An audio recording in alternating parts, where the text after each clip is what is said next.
আসসালামু আলাইকুম রহমতুল্লাহ। জুলাই গণঅভ্যুত্থানের যারা যোদ্ধা বলে নিজেদেরকে দাবি করে, জুলাই গণঅভ্যুত্থানে যারা সরাসরি মাঠে গেছিল, তাদের অবস্থা এখন অত্যন্ত করুণ। কেননা যেখানে যাচ্ছে ফাঁক পাইলেই জনগণ তাদেরকে কেলানি দিচ্ছে। দেখেন, পর্তুগাল, তারপরে ফ্রান্স, তারপরে যুক্তরাষ্ট্রে যে আক্তার, আক্তার, হাসনাত আবদুল্লাহ, তারপরে এনসিপির এক নেতা পর্তুগালে যে কেলানি খাইছে, ডিম থেরাপি খাইছে। হাসনাত আবদুল্লাহর ইতিমধ্যে যুক্তরাজ্যে যে দুই দফা ডিম কেলানি দিয়েছে, দৌড় মেরে তাকে অনুষ্ঠানে যেতে হয়েছে, কিভাবে দৌড়ে সিকিউরিটি গার্ডের। পাশাপাশি আপনার জুলাই গণঅভ্যুত্থানের যে বা যারাই ভারতে গিয়েছে তারাই কেলানো খেয়েছে।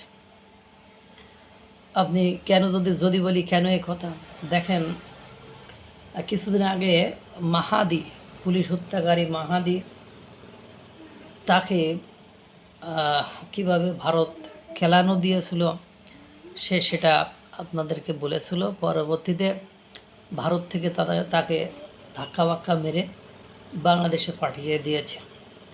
এর পরবর্তীতে সুরভি গিয়েছিল, সুরভিরও একই কাহিনী করেছে।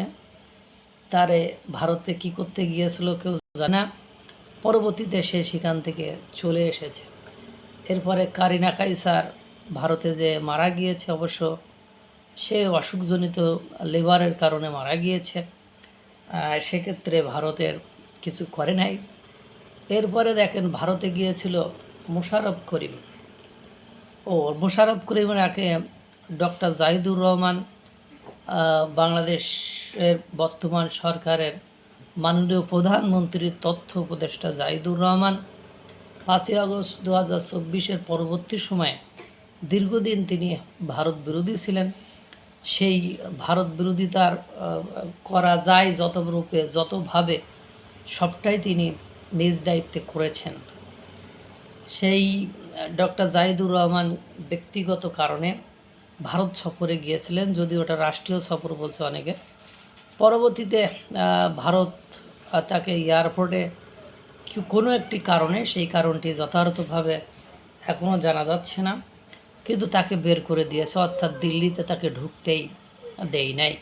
এরপরে মোশাররফ করিম, বাংলাদেশের নাট্য অভিনেতা বা চলচ্চিত্র অভিনেতা মোশাররফ করিম সকলের পরিচিত মুখ।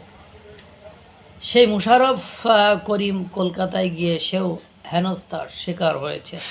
আপনারা জানেন, মোশাররফ করিম সরাসরি সেখানে জুলাই গণঅভ্যুত্থানে অংশগ্রহণ করেছিলেন। সে সেখানে যে সরাসরি হেনস্থার শিকার হয়েছে, অর্থাৎ যেই যাচ্ছে জুলাই গণঅভ্যুত্থানের কেউ মোটা দাগে পরিচিত যেই যাচ্ছে, সেই ভারতে যে কেলানি খেয়ে হেনস্থা হয়ে ফিরতে হইতেছে।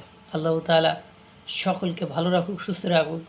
আসসালামু আলাইকুম ওয়া রাহমাতুল্লাহ।